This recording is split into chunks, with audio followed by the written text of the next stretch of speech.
შრომის ბაზარზე კვალიფიციური კადრების დეფიციტი ისევ ერთ-ერთ მთავარ გამოწვევად რჩება. ბიზნესის გამოკითხვის შედეგად ირკვევა, რომ ყველაზე დიდი სიმცირე მშენებლობა ინჟინერიის მიმართულებით ფიქსირდება. დეფიციტური ასევე საექთნო სამედიცინო და მომსახურების სფერო, სადაც ბაზარი კვალიფიციურ კადრს აქტიურად ითხოვს.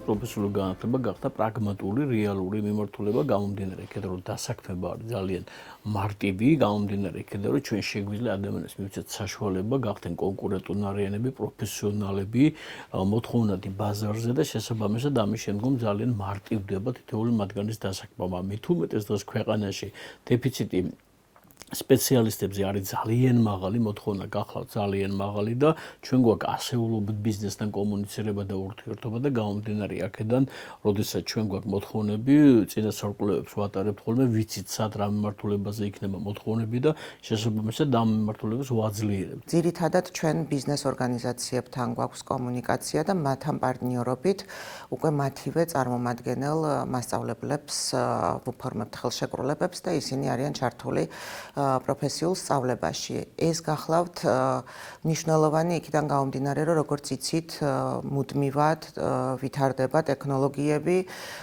ყველა დარგი განიცდის ტრანსფორმაციას, განვითარებას და ამიტომ მნიშვნელოვანია, რომ უშუალოდ პროცესში ჩართული ადამიანები იყვნენ წარმოდგენილი პროფესიულ სწავლებაში. ბაზრის მოთხოვნაზე მორგებით პროფესიულ განათლებაში ახალი პროგრამებიც ინერგება. მწვანე ენერგეტიკისა და ენერგოეფექტურობის მიმართულებით. ასევე ვითარდება დრონებისა და სუსტი დენების პროგრამები.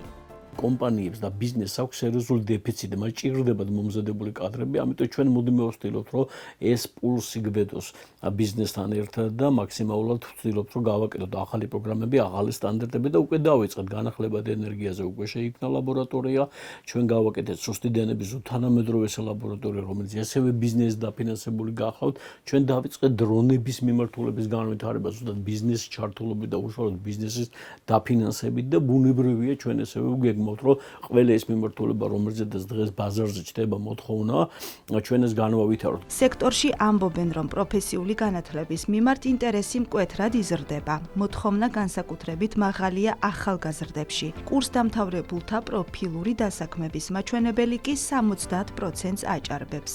როგორც მომართვიანობა, ასევე ჩარიცხვის მაჩვენებელი პირობითად 2025 წლის მაჩვენებელს თუ ავიღებთ 22 წელთან შედარებით დაახლოებით 40%-ით არის გაზრდილი და ეს მაჩვენებელი ყოველწლიურად მზარდია. იქიდან გამომდინარე, რომ პროფესიული განათლება უკვე საზოგადოებაში გახლავთ პოპულარული, ცნობიერება ამაღლებულია საზოგადოებაში. სპეციალისტების შეფასებით, პროფესიული განათლება ქვეყანაში სულ უფრო მეტად ხდება სწრაფი დასაქმებისა და სტაბილური შემოსავლის ერთ-ერთი მთავარი გზა.